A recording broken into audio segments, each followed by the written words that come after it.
Godavari జిల్లాలపై BRS తప్పుడు ప్రచారం చేస్తోందన్నారు BJP MP Raghunandan Rao. ప్రజలని కేటీఆర్, హరీష్ రావు రెచ్చగొడుతున్నారంటూ ఆరోపించారు.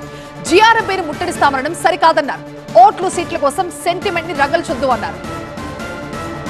ప్రాజెక్టులు కట్టుకోవడానికి ఒక రాష్ట్రానికి అనుమతి ఇచ్చిన తర్వాత ఈ దేశంలో ఏదైనా ఒక సంస్థకి ఆ అనుమతులని రద్దు చేసే అధికారం ఉందా హరీష్ రావు గారు? దాని మీద చర్చించే అధికారం ఉందా? ఆంధ్రప్రదేశ్ 100 ఉత్తరాలు రాస్తుంది. వీళ్ళు ఏం చేస్తున్నారు? వచ్చే జిహెచ్ఎంసీ ఎన్నికలను దృష్టిలో పెట్టుకోను, ఇంకో దాన్ని దృష్టిలో పెట్టుకోను మళ్ళీ తెలంగాణ సెంటిమెంట్ని రెచ్చగొడుతున్నారు.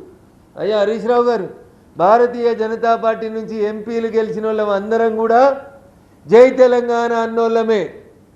మీకంటే గట్టిగా జై తెలంగాణ అని కొట్లాడిన వాళ్ళమే. నాకు తెలియకడుగుతున్న హరీష్ రావు గారు, ఈ 7 ప్రాజెక్టులకి అనుమతి ఇచ్చింది ఎవరు హరీష్ రావు గారు? నరేంద్ర మోడీ గారి ప్రభుత్వం కాదా? భారతీయ జనతా పార్టీ ప్రభుత్వం కాదా? టీఏసీ మీటింగుల్ని పూర్తి చేసింది బీజేపీ ప్రభుత్వం, నరేంద్ర మోడీ గారి ప్రభుత్వం కాదా? భారత ప్రభుత్వమే మీరు అధికారంలో ఉన్నప్పుడు అనుమతులు ఇచ్చి మీరు ప్రాజెక్టులు కట్టుకోవడానికి అనుమతి ఇస్తే మీరు కోల్పోయిన అధికారాన్ని తిరిగి తెచ్చుకున్నందుకు ఏమీ లేని చోట హరీష్ రావు గారికి కూడా తెలుసు, గోదావరి రివర్ మేనేజ్మెంట్ బోర్డుకి అధికారం లేదు.